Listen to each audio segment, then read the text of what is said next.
بسم اللہ الرحمن الرحیم۔ اللہ کے نام سے شروع جو بڑا مہربان اور نہایت رحم کرنے والا ہے۔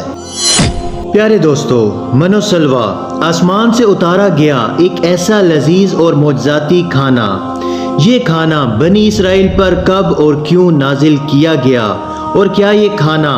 جنت سے آیا تھا یا زمین پر پیدا ہوا تھا؟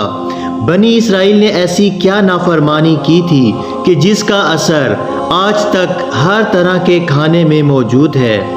جب اللہ تعالیٰ نے قوم بنی اسرائیل کو مصر سے نکالا اور انہیں فرعون کے ظلم سے نجات دی، تو بنی اسرائیل نے حضرت موسیٰ علیہ السلام کی رہنمائی میں بحیرہ احمر کو پار کیا اور فرعون اپنے لشکر سمیت سمندر میں غرق ہو گیا۔ اور پھر جب حضرت موسیٰ علیہ السلام اور ان کی قوم کو کچھ اطمینان نصیب ہوا، تو اللہ تعالیٰ کا یہ حکم ہوا کہ اب بنی اسرائیل کے اس لشکر کو لے کر ارض مقدس یعنی شام میں داخل ہو جائیں، جس مقدس سرزمین کا وعدہ بنی اسرائیل سے کیا گیا تھا اور جو انہیں عطا ہونا تھی۔ لیکن اس وقت ارض مقدس پر قوم عمالقہ کا قبضہ تھا، جو کہ ایک بدترین کفار قوم تھی، جو کہ بہت ہی طاقتور جنگجو اور نہایت ہی ظالم لوگ تھے۔ حضرت موسیٰ علیہ السلام بنی اسرائیل کو ہمراہ لے کر عمالقہ سے جنگ کے لیے روانہ ہوئے،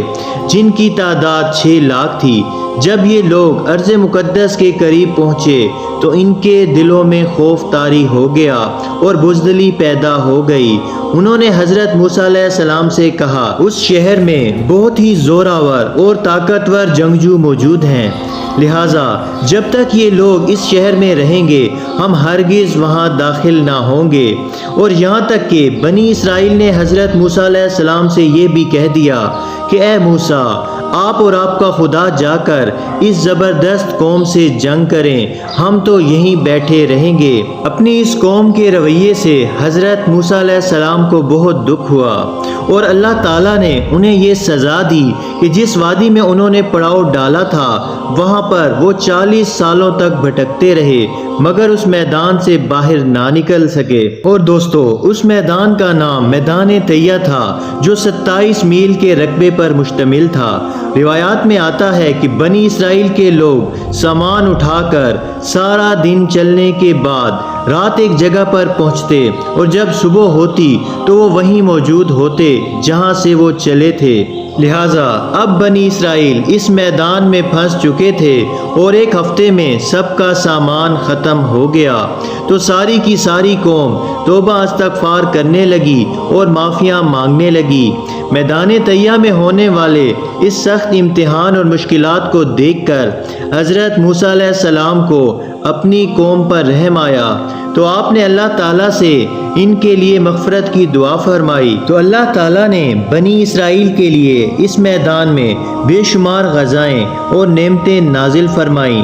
جب بنی اسرائیل کو پیاس کی شدت محسوس ہوئی تو حضرت موسیٰ علیہ السلام نے اللہ تعالیٰ کے حکم سے اپنا عصا مبارک ایک چٹان پر مارا، تو اس چٹان میں بنی اسرائیل کے 12 قبیلوں کے لیے 12 چشمے جاری ہو گئے، کیونکہ یہ وادی ایک وسیع میدان پر مشتمل تھی اور وہاں پر سر چھپانے کے لیے کوئی جگہ نہ تھی، اور دن کے وقت سورج کی دھوپ اور تپش سے بنی اسرائیل بے حال ہو جاتے، لہٰذا دھوپ سے بچاؤ کے لیے ایک بہت بڑا سفید بادل سارا دن بنی اسرائیل کے لوگوں کے لیے سایہ کرتا تھا۔ اور اس کے علاوہ رات میں میدان کے بیچوں بیچ ایک چمکدار ستون اترتا تھا، جس کی روشنی میں وہ لوگ کام کاج کرتے۔ اور اس کے علاوہ بھی اللہ تعالیٰ نے ان پر بہت سی عنایتیں کی تھیں۔ اللہ تعالیٰ کی طرف سے نازل ہونے والی ان نعمتوں میں سے ایک نعمت من و سلوہ کی بھی تھی۔ دراصل اللہ تعالیٰ نے ان لوگوں کے کھانے کے لیے آسمان سے 2 قسم کی غذائیں اتاری، ایک کا نام من اور دوسری کا نام سلوہ تھا۔ من شہد جیسی میٹھی غذا تھی۔ انجیل کی کتاب خروج میں لکھا ہے کہ جب وہ شبنم سوکھ گئی تو انہوں نے دیکھا کہ میدان میں چھوٹی چھوٹی کوئی گول چیز پڑی ہے، جیسا کہ پالے کے دانے ہوتے ہیں، بنی اسرائیل اسے دیکھ کر کہنے لگے کہ من یعنی یہ کیا ہے؟ تب موسیٰ علیہ السلام نے ان سے کہا کہ یہ وہی غذا ہے جو خداوند تعالیٰ نے تم لوگوں کے لیے نازل کی ہے۔ دوستو، من دراصل ایک شبنمی گون تھا جس کا ذائقہ شہد جیسا تھا، اور یہ گون وہاں کے پیڑ پودوں کے پتوں پر جمع ہو جاتا تھا اور بنی اسرائیل روز اسے صبح سویرے جمع کر کے کھا لیتے تھے، جو ہر شخص کے لیے تقریباً 4 کلو اترتا تھا، اور جو شخص اس وقت سویا رہتا تھا وہ اس دن کی خوراک سے محروم ہو جاتا۔ اور سلوا ایک قسم کا پرندہ تھا جسے بٹیر کہتے ہیں۔ جب شام کے وقت جنوب کی طرف سے ہوائیں چلتی تو ان پرندوں کے ہجوم بنی اسرائیل کے خیموں کے قریب آ کر بیٹھ جاتے، لہٰذا وہ لوگ انہیں بآسانی پکڑ لیتے اور بھون کر کھایا کرتے تھے۔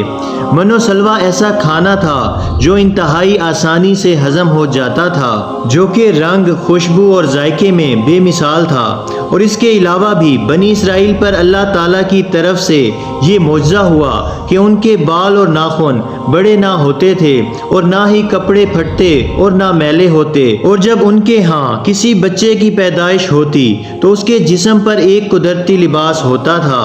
جو جسم کے ساتھ بڑا ہو جاتا تھا۔ اور اس طرح اس وادی طیبہ میں بنی اسرائیل من و سلوہ اور دیگر نعمتوں کے ساتھ ایک بہترین زندگی گزار رہے تھے۔ حضرت موسیٰ علیہ السلام کا اپنی قوم کو یہ حکم تھا کہ روزانہ تم من و سلوہ کو کھایا کرو اور کل کے لیے ہرگز جمع نہ کیا کرو، مگر بعض لوگوں کو یہ ڈر لگنے لگا کہ اگر کسی دن من و سلوہ نہ اترا تو ہم لوگ اس چٹیل میدان میں بھوکے مر جائیں گے۔ چنانچہ ان لوگوں نے من و سلوہ سے کچھ چھپا کر کل کے لیے رکھ لیا، لہٰذا نبی کی نافرمانی کرنے پر ایسی نحوست پھیل گئی کہ جو کچھ ان لوگوں نے کل کے لیے جمع کیا تھا وہ سب کچھ گل سڑ گیا، اور آئندہ کے لیے بھی من و سلوہ کا اترنا بند ہو گیا۔ ایک حدیث مبارکہ میں رسول اللہ صلی اللہ علیہ وآلہ وسلم نے ارشاد فرمایا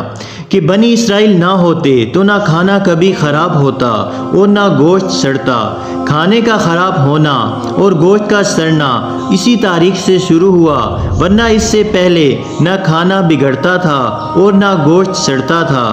دنیا کے مختلف قوموں اور مذہبوں میں آسمان سے اترنے والے غذاؤں کا ذکر ملتا ہے۔ بدھ مت کی روایتوں کے مطابق جب دنیا کا ایک چکر ختم ہو جاتا ہے تو آسمان سے غذا برسنے لگتی ہے، اور اسی طرح قدیم یونانیوں کے ہاں بھی ایک آسمانی غذا کا ذکر ملتا ہے جس کا ذائقہ شہد جیسا تھا۔ دوستو، ہم نے دیکھا کہ اللہ تعالیٰ نے بنی اسرائیل کی نجات کے لیے سمندر کو چیر کر راستہ پیدا کر دیا، اور وادی طیبہ میں ان کے لیے بادل کا سایہ بھیجا، اور ان کے پینے کے لیے 12 چشموں کو جاری کیا، اور کھانے کے لیے آسمان سے من و سلوہ بھی اتارا۔ لیکن ان تمام نعمتوں اور راحتوں کے باوجود بھی بنی اسرائیل اپنی سرکشی سے باز نہ آئے اور اللہ تعالیٰ پر توکل نہ کیا۔